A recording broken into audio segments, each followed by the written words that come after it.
আসসালামু আলাইকুম দর্শক, আজকে উপস্থিত হয়ে গেলাম ফেসবুক ইউটিউবে খুবই জনপ্রিয় আটার বিস্কুট রেসিপি নিয়ে। আশা করছি আজকের রেসিপিটা আপনাদের কাছে সহজ এবং ভালো লাগবে। চলুন তবে শুরু করি। আটার বিস্কুট তৈরি করবার জন্য প্রথমে একটা বাটিতে আমি গুঁড়ো চিনি দিয়ে দিচ্ছি 3 টেবিল চামচ অর্থাৎ 1/4 কাপ পরিমাণ। তারপর আটা দিয়ে দিচ্ছি 1 কাপ পরিমাণ। যে কোনো ভালো ব্র্যান্ডের আটা এখানে ব্যবহার করবেন। তারপর সামান্য পরিমাণ লবণ দিয়ে দিচ্ছি। স্প্যাচুলা দিয়ে ভালো মতো নেড়েচেড়ে মিক্স করে নিব। ভালোভাবে মেশানো হয়ে গেলে এখানে দিয়ে দিচ্ছি 1/2 কাপ পরিমাণ সয়াবিন তেল। তবে তেলের পরিবর্তে যদি বাটারটা দেওয়া যায় তাহলে টেস্টটা আরও অনেক বেশি ভালো আসে। হাত দিয়ে ভালো মতো মেখে নিচ্ছি। খুব ভালোভাবে ডোটা মেখে নিতে হবে। তারপর এখানে আমি দিয়ে দিচ্ছি 1 টেবিল চামচ পরিমাণ গুঁড়ো দুধ আর 1/4 চা চামচ পরিমাণ বেকিং পাউডার। সমস্ত উপকরণ দিয়ে আবারও ভালোভাবে ডোটাকে আমি মেখে নিচ্ছি। খুব ভালোভাবে মাখা হয়ে গেলে এটাকে রেস্টে রেখে দেব আধ ঘন্টার জন্য। ফিরে এলাম ঠিক 30 মিনিট পরেই। এর মধ্যে ডোটা কিন্তু অনেকটা সফট হয়ে গিয়েছে। এবার এখানে বেক করবার জন্য আমি একটা কেকের মোল্ড নিয়েছি আর মোল্ডের নিচে সামান্য একটু তেল ব্রাশ করে নিয়েছি যেন বিস্কিটটা খুব সহজেই উঠে আসে। একটা চামচের সাহায্যে এইভাবে অল্প অল্প করে ডো হাতের তালুতে নিয়ে এইভাবে হাত দিয়ে ঘুরিয়ে ঘুরিয়ে এটাকে গোল করে নিচ্ছি। একটা শেপ হয়ে গেল।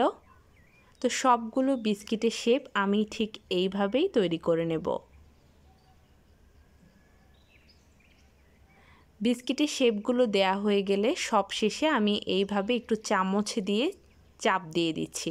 এতে করে খুব সুন্দর একটা ডিজাইন তৈরি হয়। তার মাঝখানে আমি কিছু কিশমিশ আর বাদাম দিয়ে দিচ্ছি। এতে করে টেস্টটাও ভালো আসে, লুকটাও অনেক দারুণ আসে। এবার চলে যাচ্ছি বেক করবার জন্য চুলায়। চুলায় একটা হাঁড়ি বসিয়ে আমি 10 মিনিট এটাকে প্রিহিট করে নিয়েছি। এরপর স্ট্যান্ড বসিয়ে উপর থেকে মোলটা দিয়ে দিলাম। এখন চুলার হিটটা লোতে রেখে ঢাকনা দিয়ে ঢেকে বিস্কিটগুলোকে বেক করে নেব 30 মিনিট। ঢাকনার মধ্যে কোনো ছিদ্র থাকলে এইভাবে কাগজ, লবঙ্গ বা টিস্যু পেপার দিয়ে গুজে দেবেন। এতে করে তাপটা বাহিরে যাবে না। ফিরে এলাম ঠিক 30 মিনিট পরে। এর মধ্যে বিস্কিটগুলো হয়ে গিয়েছে। তো গরম অবস্থায় এই বিস্কিটগুলো কিন্তু অনেক নরম থাকে। এগুলোকে ঠান্ডা করে তারপর পরিবেশন করে দেখাচ্ছি। বিস্কিটগুলো ঠান্ডা হয়ে গিয়েছে।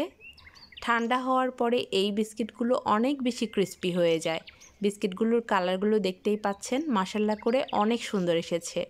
বিস্কিটটা ভেঙে দেখিয়ে দিচ্ছি।